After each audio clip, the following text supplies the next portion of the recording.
A mund të filloj? Mirëdita të gjithëve, të nderuar qytetar, të nderuar përfaqësues të medjave, më lejoni që së pari t'i falenderoj qytetarët e vendit ton për maturinë dhe qetësinë e treguar dje gjatë mbarvajtjes së tërë procesit zgjedhor. Për këtë, dua të falenderoj edhe institucionet e Republikës që mundësuan që procesi të shkonte edhe mirë edhe sigurt. Të nderuar qytetar, lëvizja vetëvendosje ka një histori vetëm 12 vjeçare, pjesëmarrje në zgjedhjet lokale. Por këto vite kanë dëshmuar rritje të pandalshme dhe të vazhdueshme. Në vitin 2013, për herë të parë garuam në zgjedhjet lokale dhe fituam kryeqytetin Prishtinën. Në vitin 2017, e rifituam Prishtinën dhe shtuam Prizrenin e Kamenicën. Në vitin 2021, shkuam në balotazh në 12 komuna dhe fituam Gjilanin, Kamenicën, Podujevën dhe Shtimen. Pas dorëheqjeve të kryetarëve në veri në nëntor të vitit 2022, në zgjedhjet e jashtëzakonshme në 4 komunat në veri, fituam gjithashtu edhe Mitrovicën e Veriut dhe Leposavicën në pranverën e vitit 2023. Në zgjedhjet e mbajtura dje, sipas rezultateve preliminare, vetëvendosja ka fituar pa balotazh në Podujev, Kamenicë dhe Shtime. Me votat nga diaspora, mund të dalë që e kemi fituar edhe Gjilanin pa balotazh, që i bie në 4 komunat ku kemi qeverisur në këto 4 vitet e fundit, po vazhdojmë pa balotazh. Ndërkaq jemi në balotazh në 12 nga 17 komuna sa kanë shkuar gjithsej në balotazh nëse e përfshim edhe Gjilanin aty. Të vetmet komuna ku lëvizja vetëvendosje nuk është në balotazh janë Klokoti, Sharri, Joniku, Klina dhe Theronda. Natyrisht, këto janë rezultate preliminare dhe pritet ende, dhe pritet ende numrimi i votave të diasporës dhe i votave me kusht. Mirë po këto rezultate tregojnë qartë se lëvizja jonë, jo vetëm që e ka ruajtur rritjen nga cikli në ciklin tjetër zgjedhor, por është ngritur si forca kryesore politike në Republikën e Kosovës edhe në nivelin lokal. Kjo është dhurata më e çmueshme, urimi më i mirë që kemi marrë nga populli i Kosovës në këtë 20 vjetor të lëvizjes vetëvendosje si vjet. Pjesa e parë e garës përfundoi mbrëm. Nga sot ne i përvishemi punës për balotazhin. Synimi ynë është i qartë që kandidatët tonë të fitojnë edhe në këto komuna dhe të kthehet ose të vazhdoj qeverisja e mirë të cilën qytetarët e meritojnë dhe që komunat tona të ecin përpara me zhvillim e mirëqenie, drejtësi dhe barazi. Të jenë komuna që funksionojnë e ku qeveriset me transparencë. Por të dashur qytetarë dhe të nderuar gazetarë të pranishëm, ajo që ka ndodhi me 12 tetor rreth raportimeve për Mitrovicën duhet hetuar e hulumtuar. Nuk bëhet fjalë vetëm për një huqje, por për një inxhiniering të paramenduar për ndërhyrje flagrante në procesin zgjedhor. Exit pollet e prezantuara gabimisht me 16 pikë të përqindjes, dallim e më tepër se aq nga më shumë se një organizat dhe për të njëjtën komunë. Dhe postimi i lajmeve të rreme se kush ishte fituesi ende pa u mbyllur vendvotimet, nuk janë thjesht një huqje. Kjo është cenim i demokracisë, i zgjedhjeve të lira dhe integritetit e i sigurisë të shtetit tonë. I ftoj organet e drejtësisë dhe të sigurisë që të merren me këtë çështje. Të nderuar qytetarë, me 9 nëntor besojmë fuqishëm se do të fitojmë me Hajrullah Qekun në kryeqytet në Prishtinë, me Fatun Pecin në Mitrovic, me Artan Abrashin në Prizren, me Alban Hysenin në Gjilan, me Ardian Golën në Gjakov, me Taulant Kelmendin në Pej, me Jethon Rakën në Kaçanik, me Suleman Mehollin në Vushtre, me Valon Prebrezën në Fushkosov, me Halil Thaqin në Kastriot, me Ali Dulën në Rahovec dhe me Arsim Ademin në Viti. Lëvizja vetëvendosje i fitoi 3 komuna pa balotazh. E ndoshta shtohet edhe Gjilani e bëhen 4. Partia Demokratike e Kosovës i fitoi 3 komuna pa balotazh. E ndoshta jo hiqet hani e Lezit e mbeten 2. Lidhja Demokratike e Kosovës i fitoi 2 komuna pa balotazh, ndërkaq Aleanca për Ardhmërinë e Kosovës dhe Nisma Socialdemokrate nga 1. Edhe një herë, faleminderit shumë për mbështetjen, u jemi për jetë mirënjohës e thellësisht falendërues dhe vazhdojmë përpara, gëzuar gjithëve.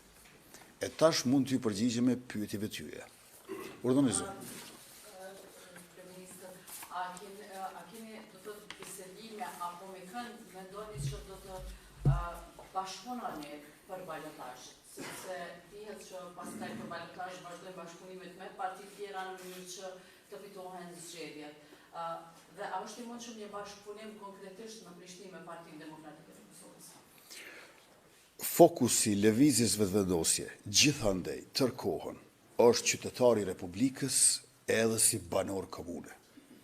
Por natyrisht që paraprakisht balotazhit dhe paraprakisht fushatave në balotazh, neve na nevojitet që sot dhe nesër ta bëjmë një analizë gjithëpërfshirëse e të hollësishme, edhe të rezultatit zgjedhor, por edhe të raportit të rezultatit zgjedhor me fushatën që bëm.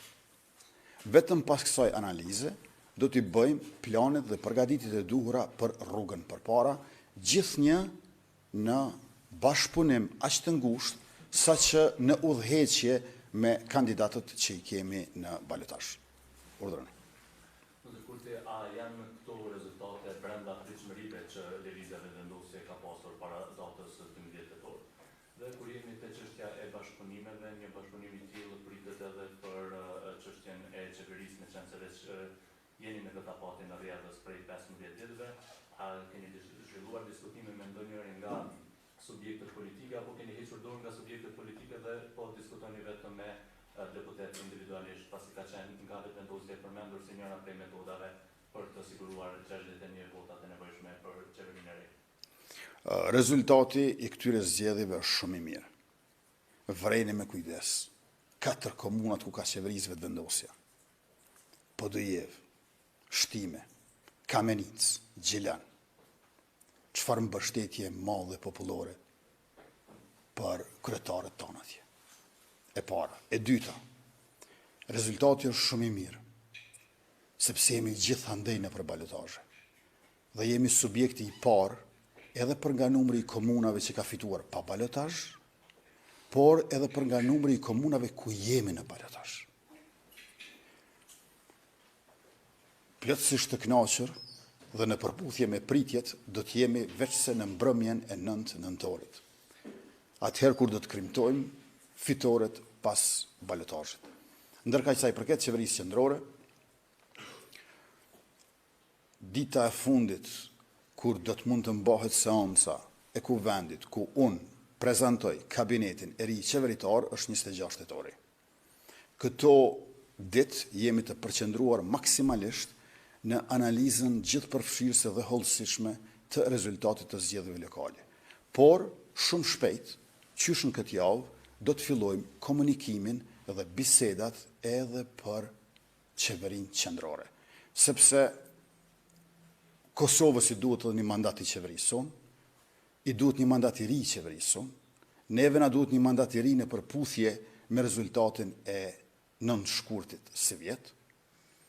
Por gjithashtu, edhe unë si kryeministër në detyrë kam hyrë në muajin e 7 të vitit të 5 të mandatit të plot 4 vjeçar.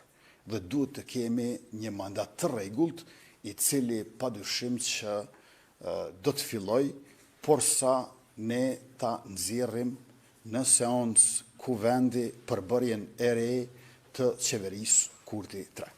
Urdhëroni. Jonita Bajrami Produksionu, kryeministër sipas kësaj aty që s'ka mund të seanca deri me 26 tetor. Po sipas kësaj që deklaruar për shkak të që thotë se angazhimi juaj është në zgjedhjet lokale. E dyta, cili është partneri juaj ideal për qeverisjen në këtë pikë ku jemi për qeverisje qendrore? Po plas edhe nëse mundesh në sqarim pak më të rrosshëm sa i përket inxhinieringut edhe tendencës për ndërhyrje në zgjedhjet në Mitrovicë, a ka pas diçka prej Mitrovicës nga ana e komisionetëve të lëvizjes vendosje apo ndonjë tendencë tjetër masaktësisht? Së pari, unë vetëm tregova se kur është afati i fundit. Kjo nuk do të thotë që seanca për qeverinë e re do të jetë me 26 tetor. Për 26 tetori është dita e mbramë kur mund të mbahet ajo. Sepse tash po numrojmë të poshtë. Përdrisa më herët nuk numronim të poshtë, vetëm për para, s'kishte afate për asgjë, dhe prandaj unë jam tash muajin e 7 të vitit 5 të mandatit plot 4 vjeçar, tash po numrojmë të poshtë dhe vura theksin të 15 ditëshi, i cili përfundon me 26 tetor. Në momentin që ne konsiderojmë që komunikimi dhe bisedat kanë rezultuar të suksesshme, ne pavones nuk e presim 26 tetorit, po 26 tetori është afati i mram. Sa i përket Mitrovicës, prej orës 10 të mëngjesit, është propaganduar maksimalisht se si në komunën jugore të Mitrovicës po fiton kandidati i PDK-s pa balotazh dhe madje me fitore të thellë. Minimalisht për 16 pikë të përqindjes ka pasur huqje. Por këto huqje kanë qenë të njëjta nga disa burime dhe në të njëjtën komunë. Kjo do të thotë se ka diçka unike si për tyre, por i përket organeve të drejtësisë dhe të sigurisë që ta hetojnë e hulumtojnë këtë cenim të integritetit të shtetit, të sigurisë së shtetit, përveç se natyrisht të votës së lirë të qytetarëve dhe të zgjedhjeve demokratike. Për partnerën për qeverisjen qendrore? Komunikimi dhe bisedat që do të zhvillojmë janë ato të cilët do ta përcaktojnë përbërjen e shumicës së re në Kuvendin e Republikës që do ta votojë qeverinë Kurti 3. Tash për tash duhet t'ja lëmë kohën komunikimeve dhe bisedave që do të zhvillohen dhe unë nuk mund të flas më shumë se kaq në këtë fazë. Urdhëroni. A keni nxjerrë ndonjë mësim deri tash me këto rezultate zgjedhore edhe dua të ndalemi pak edhe te rezultatet për asamblenë komunale që nuk i komentuar fare deri tash e pam që në Prishtinë nuk kanë vënë ndonjë krahasim me zgjedhjet e kaluara, por vendosja është e treta me numrin e potencial të asamblesë të kryeqytetit. Mësimet në parem nuk mund të nxjerrim prej përshtypjeve fillestare. Mësimet do të mund të nxjerrim pas analizave gjithëpërfshirëse dhe të hollësishme, të cilat do t'i bëjmë me njëherë. Besoj që sot dhe nesër. Mirë po, në anën tjetër, du ta keni parasysh që lëvizja vetëvendosje ka shënuar rezultatin më të mirë ndonjëherë në nivelin lokal. Dhe kur nuk kemi qenë më të kundërshtuar e sulmuar se sa tani. Prandaj, me komunat ku qeverisim, edhe na konfirmohet pa balotazh fitoria, dhe me 11 komuna në të cilët do të jemi në balotazh shumë më tepër se sa në vitin 2021, edhe për nga madhësia atyre komunave, ne jemi për plot vetbesim kur themi që rezultati është shumë i mirë. Ndërkaq sa i përket kuvendit komunal të ardhshëm në Prishtinë, siç e ka thënë edhe kandidati ynë e kryetari i ardhshëm i kryeqytetit Hajrullah Qeku, do të ketë një larëshi të madhe në kuvendin komunal të Prishtinës. Pra kur nuk ka qenë kuvendi komunal i Prishtinës ka që diversifikuar, sikurse që do t'jetë nga kjo vjesht e në vijem.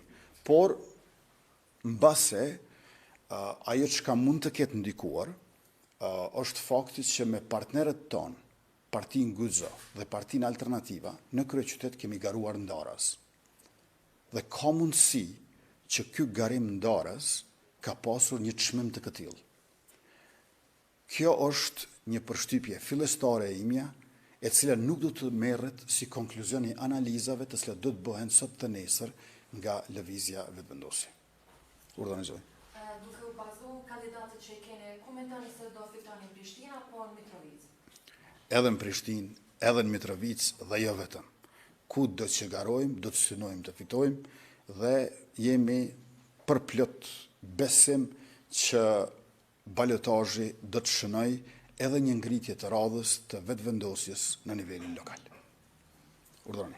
Kryeminista, nga leximi i parë i këtyre rezultateve edhe nga mbështetja që thoni se keni marrë, a mendoni që vetëvendosja është gati për potencialisht zgjedhje të jashtëzakonshme parlamentare, duke qenë se Partia Demokratike e ka përsëritur kërkesën që të ketë madje edhe brenda këtij viti? Ne po bëhemi gati të qeverisim më shumë se kurrë nëpër komuna onë Banë Kosovës, të rikthehemi në qeverisje në kryeqytet dhe, që është shumë e rëndësishme, po bëhemi gati për qeverinë Kurti 3. Nëse nuk ka qeveri Kurti 3, pa dyshim që jemi të gatshëm për zgjedhje të reja parlamentare. Lëvizja vetëvendosje në këtë 20 vjetorin e saj, në vitin 2025, është shembull e mësim se si organizohen njerëzit për parime politike me ideale kombëtare për të mirën e gjithë qytetarëve pa dallim. Andaj gatishmëria jonë është e plot, veç se njëherë plani ynë është për qeverinë Kurti 3. Dhe për këtë po përgatitemi ne, besoj që për këtë duhet të përgatiten edhe të tjerët. Faleminderit shumë.